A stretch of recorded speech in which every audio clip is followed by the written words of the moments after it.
Muslims at the time of Muhammad knew there were problems in different Qurans. Muslims at the time of Abu Bakr knew there were problems in the different Qurans.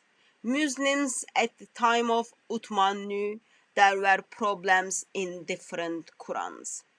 Muslims in 912 knew there were different Qurans and there were problems with them.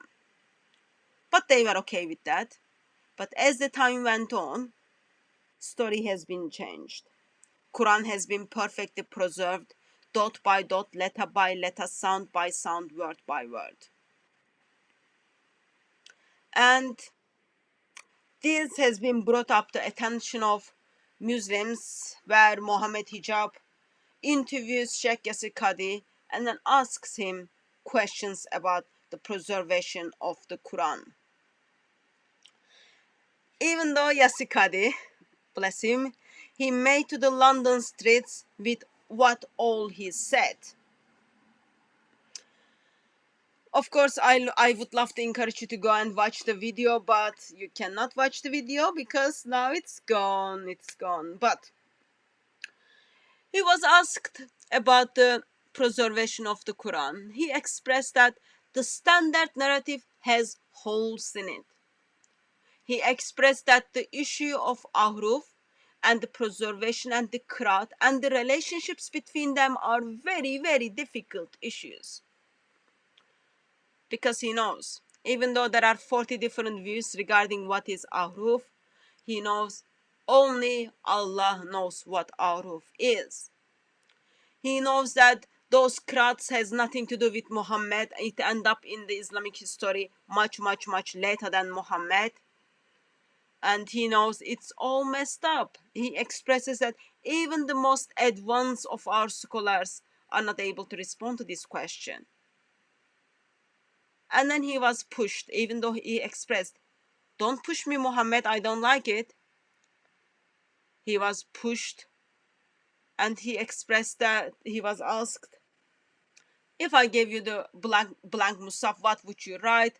He simply said, "Allah knows best." It is not a simple answer because he's aware actually there are different Qurans out there. He's aware that they don't have the Quran of Muhammad today. He expressed that those are the pressing questions people are poking us now.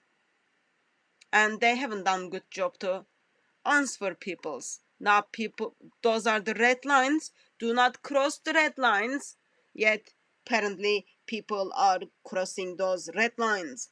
One of those red lines are being crossed when Mohammed Hijab simply took out this part of the video, this part of the conversation from his video by pretending it never happened.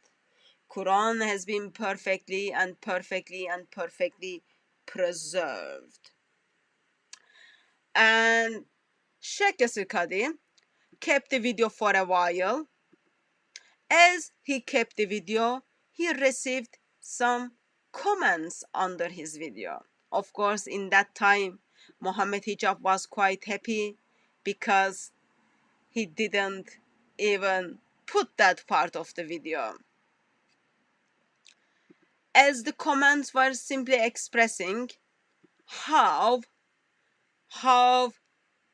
it is causing Muslims to have doubt in their faith. As the comments were causing problems in Ummah, what happened was, miracle happens, of course. Yasir Qadhi simply hides the comment part of comments from his YouTube channel. That means you cannot see the comments. Therefore, even though Muslims says it is causing me to have doubts, then you pretend actually no, it is not causing anyone to have any doubts or anything, because it is already caused people to have doubts. Therefore, all you do is you just pretend it never happened.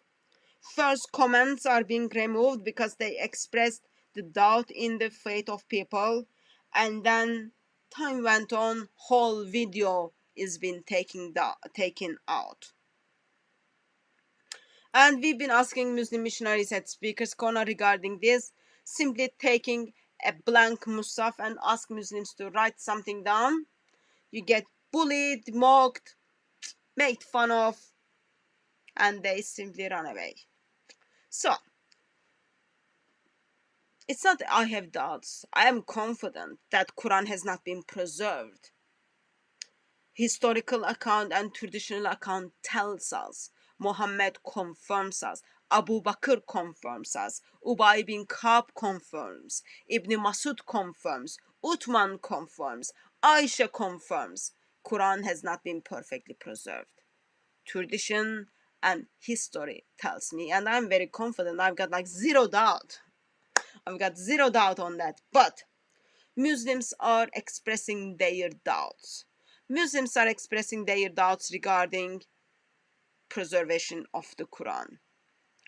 And Muslim missionaries are making videos after videos, videos after videos to simply handle the doubts. Apparently, no one was able to give any proper answer to what are those different Arabic Qurans, what is this Ahruf, what is this mess in the Quran, what kind of hole is this, black hole, Swiss cheese hole. Even you can make that as a fun, but Muslim missionaries after Muslim missionaries try to kind of justify what's happening, and finally, Mohammed Hijab decides to justify the doubts and talks about the interview which he made caused people to have doubts, and he simply answers their doubts. Yes, that's fine. But then you have Muslims say, I've got doubts, I don't know, and this can't be quiet. Have some guts, be a man. Stop being the slave of the Orientalists. Come on, it's an inferiority complex. Why, man? This is embarrassment. Wallahi, some people have been calling me and giving me some emails. Brother, I have doubts. What doubts, man? What embarrassment is that? Why you have doubts? Why? Why you have doubts? It's an embarrassment. You have doubts because you heard the standard narrative has holes in it. You heard that your mom, your father, your friends, your brothers, your imams, your sheikhs, and even your Muslim missionaries are lying to you. Is that causing you doubt? If that is the case, be quiet. That is the answer. That is the answer. After months, a Muslim missionary who is responding, and this is the guy apparently, who took that part of the conversation out of his channel. And now he's telling people, I am quiet. I took that part out. I am pretending it never happened. Please follow my advice. Be quiet. Be quiet. I find it is amazing. He doesn't stop there. He calls people who he calls to have doubt, calls them fools. What? What's the problem? I don't understand. Why you have doubts?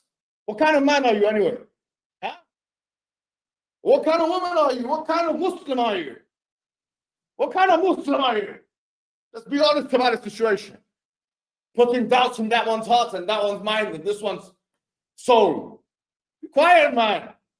This is all in our tradition. Don't have doubts, brother. I've been getting emails and text message and this and that after the podcast. What I was Yasir? Why? Why, man? Oh, holes in it. He means holes in it. He doesn't mean holes. He wouldn't mean holes in this narrative.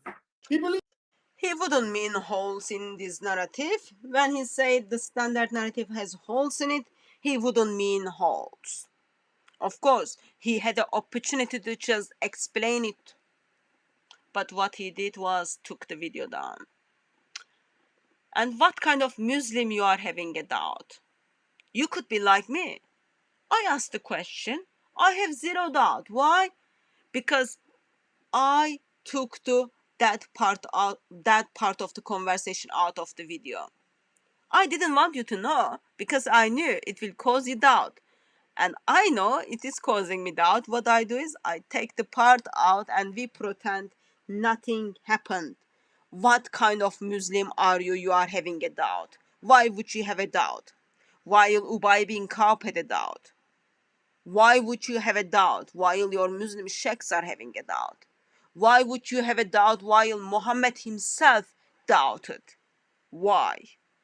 Are you much better than? You should be much better. You should be much better. You cannot have any doubts. Look, I took the video down. I took that part out of the conversation. It never happened.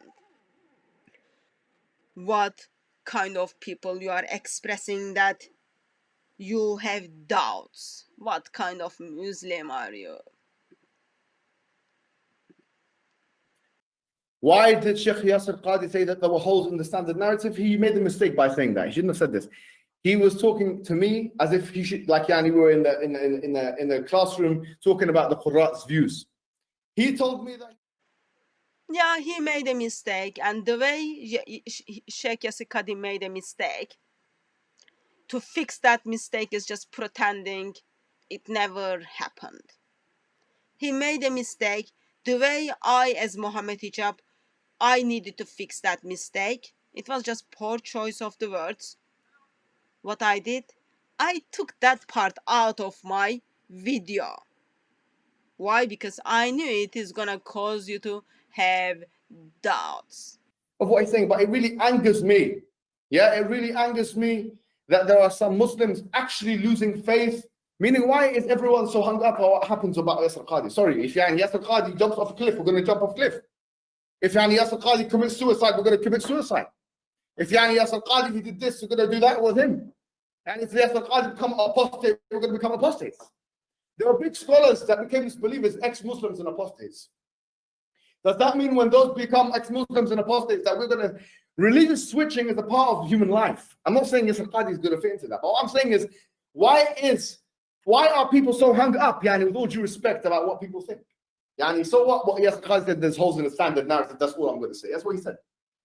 If you bring something else, what he said in his emails, and this is not my business, what he said in his emails, and what he meant is decontextualized. I'm sorry, I can't comment on that.